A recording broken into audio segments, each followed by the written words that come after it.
Welcome students, મેથ્સના લેક્ચરમાં તમારું સ્વાગત છે. આજથી આપણે સ્ટાર્ટ કરીએ સ્ટાન્ડર્ડ 12 નો ચેપ્ટર નંબર 2 ત્રિકોણમિતિય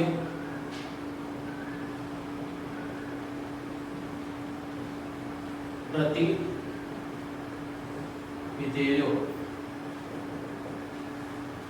ત્રિકોણમિતિય પ્રતિવિધેયો વિશે ચર્ચા કરીશું. એના વિશે થોડીક માહિતી પણ મેળવીશું. ત્રિકોણમિતિ તો તમને ખબર જ છે શું છે તે. ત્રિકોણમિતિ અત્યાર સુધી તમે આનો જ અભ્યાસ કર્યો છે સ્ટાન્ડર્ડ 10 માં 11 માં. ત્રિકોણમિતિ એટલે sin θ, cos θ, tan θ, cot θ, sec θ, cosec θ. આવા પ્રકારના વિધેયો પર તમે કામ કરતા શીખી ગયા છો.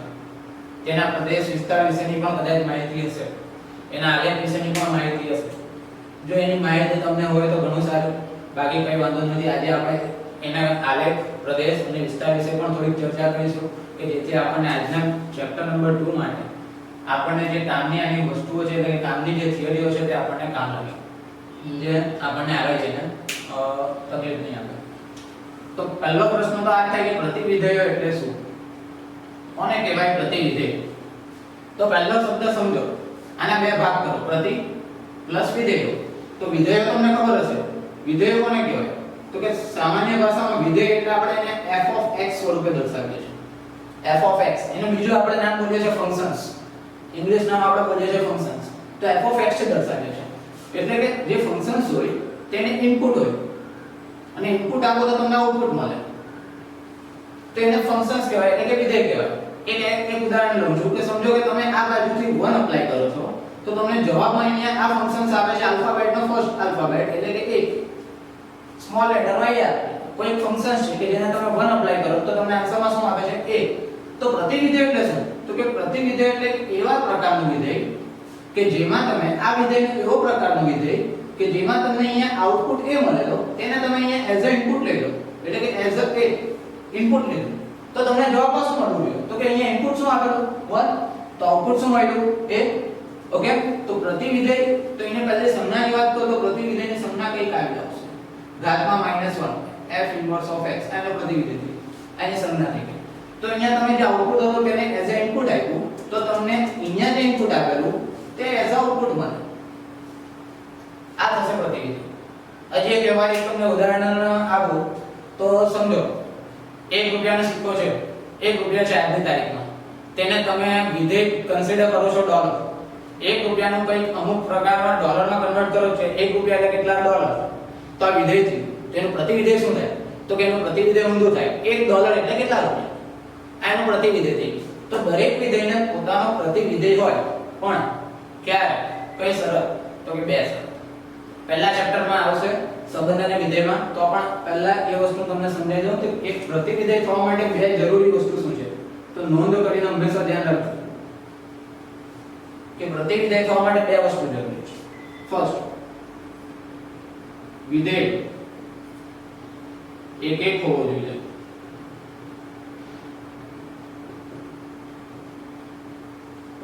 અને બીજું, વિધેય તેના સહપ્રદેશ પર વ્યાપ્ત હોવો જોઈએ.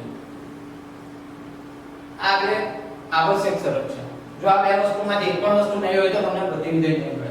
તો તમને હવે ક્વેશ્ચન થાય કે સર એક એટલે શું? વ્યાપ્ત એટલે શું? એ થોડુંક સમજાવો ને. તો એ સમજો એક એટલે શું ને વ્યાપ્ત એટલે શું. એક ઉદાહરણને સમજો.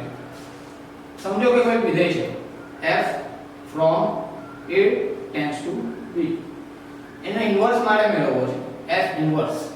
તો એ પોસિબલ છે કે નહીં તે આપણા માટે એક પ્રશ્ન છે. તો સમજો પહેલા તો તમને આ જે લખ્યું છે તેનું પહેલા તો એકવાર કઈ રીતે વંચાય તે સમજાવી દઉં. f from a tends to b, જેમાં a નું મીનિંગ શું થાય છે? તો કે તમને ખબર હોવી જોઈએ કે આને પ્રદેશ કહેવાય. શું કહેવાય? પ્રદેશ. પ્રદેશ એટલે શું? તો કે ઇનપુટ નો ગણ.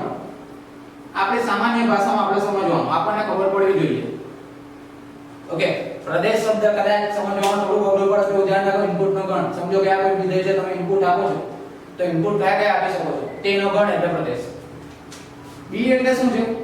તો બી એટલે કોડોમેન. કોડોમેન એટલે કે સહપ્રદેશ, એટલે કે આઉટપુટ નો ગણ જ્યાંથી મળે તે. સમજો, સહપ્રદેશ એટલે શું છે? સહપ્રદેશ એટલે તમને જે કઈ આઉટપુટ મળશે તે આમાંથી મળશે. આ જે બહુ જરૂરી નથી, પણ આમાંથી હશે. જેમ કે એક ઉદાહરણ લઈએ અને એક એક અને વ્યાપને વ્યવસ્થિત રીતે સમજીએ. આના માટે એ પ્રદેશ આપણે કીધું તો એ આ બી. સમજો કે આ એક પ્રદેશ છે, બી સહપ્રદેશ છે. પ્રદેશની અંદર 1 2 3 વેલ્યુ મૂકી છે. સહપ્રદેશ બી છે તો બી ની અંદર હું આલ્ફાબેટ્સ લઈ લઉં છું, a b c d. Okay, તો આ એક છે તો એક આપણને એક કોઈ ફંક્શન f છે, a to b નો કોઈ ફંક્શન f છે જે આપણને એવું કંઈક આપે છે કે 1 ઇનપુટ મૂકીએ તો a આઉટપુટ આપે, 2 ઇનપુટ મૂકીએ તો b આઉટપુટ આપે, 3 ઇનપુટ મૂકો તો c આઉટપુટ આપે. ઓકે, તો આના માટે પ્રદેશ કયો કહેવાય? તો કે પ્રદેશ તમે આ રીતેની જોઈને પણ અહીંયાથી સમજી શકો. 1 2 3 એઝ ઇનપુટ ગયો એટલે તમારો પ્રદેશ. સહપ્રદેશ કોને કહેવાય? તો કે સહપ્રદેશ a b c d આખો સહપ્રદેશ. અને વિસ્તાર એટલે કે range r of f, rf આવી રીતના બતાવાય. આને કહેવાય વિસ્તાર. વિસ્તાર એટલે ચોખ્ખી ભાષામાં આપણે કહીએ રેન્જના ઇનપુટનો ગણ એટલે પ્રદેશ, તો આઉટપુટનો ગણ એટલે વિસ્તાર. તો અહીંયા તમે ઇનપુટ 1 2 3 આપો છો કોઈ વિધેયને, તો આઉટપુટ કયા કયા મળે છે? તો કે a b અને c. તો તમારો વિસ્તાર થઈ ગયો a b c. આ વિધેય માટે આપણો વિસ્તાર થઈ ગયો a b c. ઓકે, હવે એક એક અને વ્યાપ્ત સમજો. એક એક નો મીનિંગ એક વેલ્યુ માટે એક આઉટપુટ મળે, એક ઇનપુટ માટે એક આઉટપુટ મળે. બધા એક ઇનપુટ માટે આપણને એક જ આઉટપુટ મળે તે આપણા માટે એવો વિધેયને એક એક કહેવાય. જેમ કે અહીંયા ઉદાહરણ જો, ઇનપુટ જેટલા હતા બધા વિકલ્પોને એક એક આઉટપુટ જ મળ્યા, તો આ એક છે. એક એક ની વાત કરીએ તો એક એક છે. और બીજો એક ઉદાહરણ આના જેવું જ કોઈ વિચારીએ કે આ એ છે, આ બી છે, કોઈ નવા ટાઈપનો વિધેય છે 1 2 3 a b c અને d. વેલ્યુ એના પ્રમાણે લીધી, પણ વિધેય કઈ અલગ પ્રકારનો છે. આ f1 વિધેય કહી દઈએ અને અહીંયા જે બને છે કોઈ બીજો f2 વિધેય છે. તો એમાં તમે 1 એપ્લાય કરો તો a આવે, 2 તો કે કઈ એવું બને છે કે 2 તમે ઇનપુટ આપો તો પણ તમને a જ આવે છે, અને 3 ઇનપુટ આપો તો તમને b આવે છે. તો પાછા આના માટે પહેલી ચર્ચા કરીએ આપણે, પ્રદેશ કોને કહેવાય? તો પ્રદેશ થઈ ગયો 1 2 3. સહપ્રદેશ કોને કહેવાય? તો કે a b c d એ તો સહપ્રદેશ આ રહેવાનો. વિસ્તાર કોને કહેવાય? તો કે આઉટપુટ આપણને બે જ મળે છે, a અને b. તો આપણો વિસ્તાર થઈ ગયો આ ફંક્શન માટે a અને b. Okay, good. આગળ વધીએ તો આમાં તમે ચેક કરો, 1 માટે a મળે છે પણ 2 માટે પણ 1 મળે છે. એનો મતલબ કે બે અલગ વેલ્યુ માટે તમને એક જ સેમ ઇનપુટ મળે છે. સોરી, સેમ બે અલગ ઇનપુટ માટે તમને સેમ આઉટપુટ મળે છે. તો જ્યારે પણ આવું થાય તો આ એક એક નથી. ઓકે, નેક્સ્ટ વ્યાપ્ત પર વાત કરો. વ્યાપ્ત કોને કહેવાય? વ્યાપ્ત એટલે સાદી ભાષામાં વિસ્તાર સહપ્રદેશ. તમને દિમાગમાં આવો પ્રશ્ન થતો હશે કે એક એક અને વ્યાપ્ત હોવું કેમ જરૂરી છે. એની ઉપર પણ આવીએ, પણ એ પહેલા આપણે આ વસ્તુ સમજી લઈએ કે એક એક અને વ્યાપ્ત શું થાય છે. જો એકવાર આપણને આ વસ્તુ ક્લિયર થઈ જાય કે એક એક અને વ્યાપ્ત શું આવે, શું થાય એક્ઝેક્ટલી, તો હું તમને સમજાવી શકું કે ઇન્વર્સ માટે આ વસ્તુ કેમ જરૂરી છે. તો સમજો, વ્યાપ્ત કોને કહેવાય? તો સાદી ભાષામાં આવું ધ્યાન રાખો, જ્યાં પ્રદેશનો વિસ્તાર અને સહપ્રદેશ સેમ આવે. એટલે કે આ અહીંયા સહપ્રદેશ b છે અને કોઈ ફંક્શન રેન્જ f આ બંને સેમ થઈ જાય તો વ્યાપ્ત કહી શકો. ઓકે, જેમ કે આનો આપણે વિસ્તાર કેટલો કીધો? a b c. સહપ્રદેશ તો કે a b c d બંને સરખા થાય છે? ના. શું અલગ આવ્યું? તો કે આમાં d વધારે આવ્યું. ઓકે, તો વિસ્તાર અને સહપ્રદેશ સરખા થતા નથી, એટલે આ વ્યાપ્ત નથી. ઓકે, બીજા એક ઉદાહરણ તો જાઓ, આ વ્યાપ્ત થાય છે કે નથી થતું? તો કે ચેક કરો, આનો વિસ્તાર ab, આ cd વધારાના આવે છે. ઓકે, તો આ પણ વ્યાપ્ત નથી. એક કામ કરીએ, હું આ વિધેયમાંથી d ને ઉડાવી દઉં, d કટ જ કરી દઈશ. બોલો હવે આ વ્યાપ્ત કહેવાય? હા કહેવાય. a b c વિસ્તાર સહપ્રદેશ સરખા થઈ ગયા.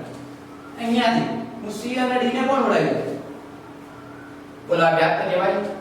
હા કહેવાય. સહપ્રદેશ અને વિસ્તાર સરખા થઈ ગયા એટલે વ્યાપ્ત તમે કહી શકો. બોલો ક્લિયર?